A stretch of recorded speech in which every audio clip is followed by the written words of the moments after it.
और बड़ा दुख होता है जानकर कि आप जब नीतीश कुमार की रैलियां होगी तो आप बसों में भर भर कर ले जाते हैं लोगों को, लेकिन उसी नीतीश कुमार के सरकार में जीविका की दीदियों के साथ जीविका के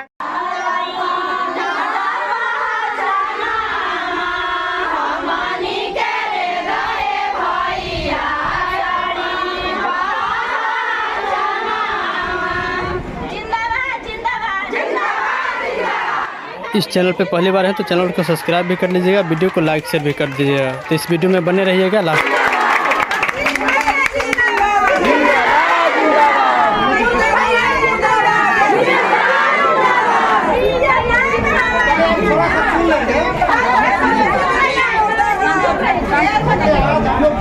को लेकर यहाँ पर इकट्ठा है, पहले उसको जान लेते हैं।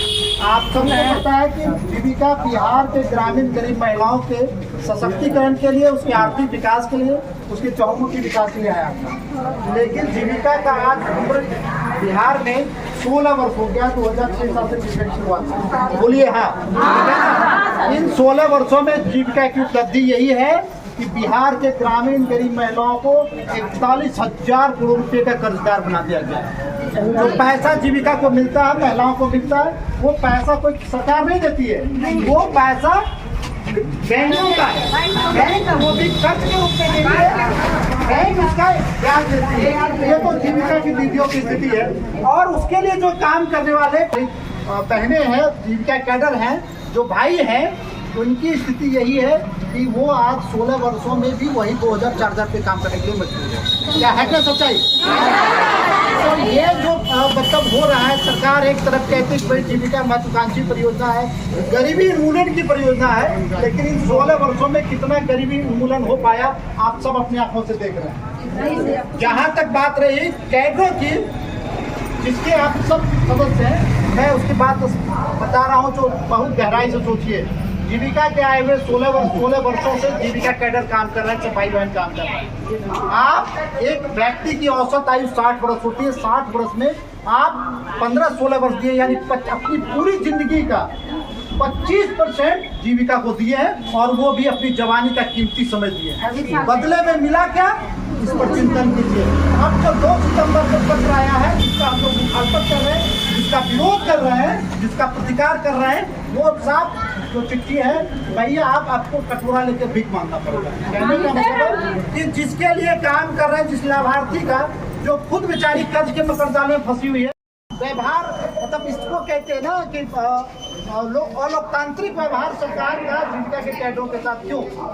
और बड़ा दुख होता है जानकर कि आप जब नीतीश कुमार की रैलियां होगी तो आप बसों में भर भर कर ले जाते हैं लोगों को, लेकिन उसी नीतीश कुमार के सरकार में जीविका की दीदियों के साथ, जीविका के कैडरों के साथ ये व्यवहार हो रहा है। ये अन्यायपूर्ण व्यवहार है, इसका हम लोग मुखालफत करते हैं। और इसी सिलसिले में आज का यह है, हम लोग का जो अभी आंदोलन चल रहा है, उस आंदोलन का एक उद्देश्य है कि 2 सितंबर 2024 को जारी जो कार्यालय आदेश है, जिसको हमने काला कानून का नाम दिया, वो काला कानून की वापसी हो, और जब तक काम नहीं होगा तब तक हम लोग का आंदोलन चलता रहेगा।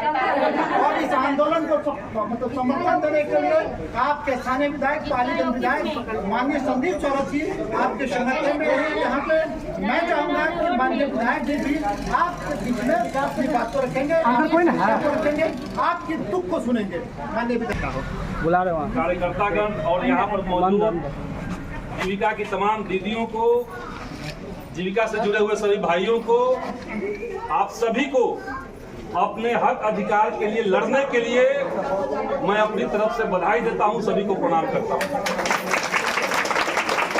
और आप लोग जानते हैं कि जीविका की जब शुरुआत हुई थी तो पूरे देश में नीतीश कुमार जो बात कह रहे थे कि हम ग्रामीण इलाकों में महिलाएं जिस तरीके से कर्ज में डूबी हुई है, महाजनी प्रथा में फंसी हुई हैं, उनको बाहर निकालने जा रहे हैं, ये दावा किया गया।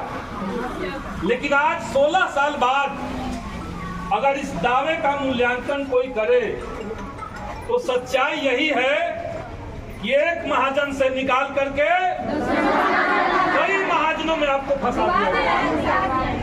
यहाँ तक कि जबरदस्ती आपसे लोन दिलवाया जा रहा है। तो ये महाजनी सभ्यता को और ज्यादा बढ़ाया जा रहा है। इसके साथ साथ एक बड़े तबके को, महिलाओं के एक बड़े तबके को, जिसको सरकार ने कहा कि इसके माध्यम से नारी सशक्तिकरण होगा, लेकिन हकीकत यही है कि तमाम तरह की योजनाओं में लगाने के बावजूद आज बिहार की जीविका कैडरों को सरकार की तरफ से कोई मान सम्मान नहीं मिल रहा है।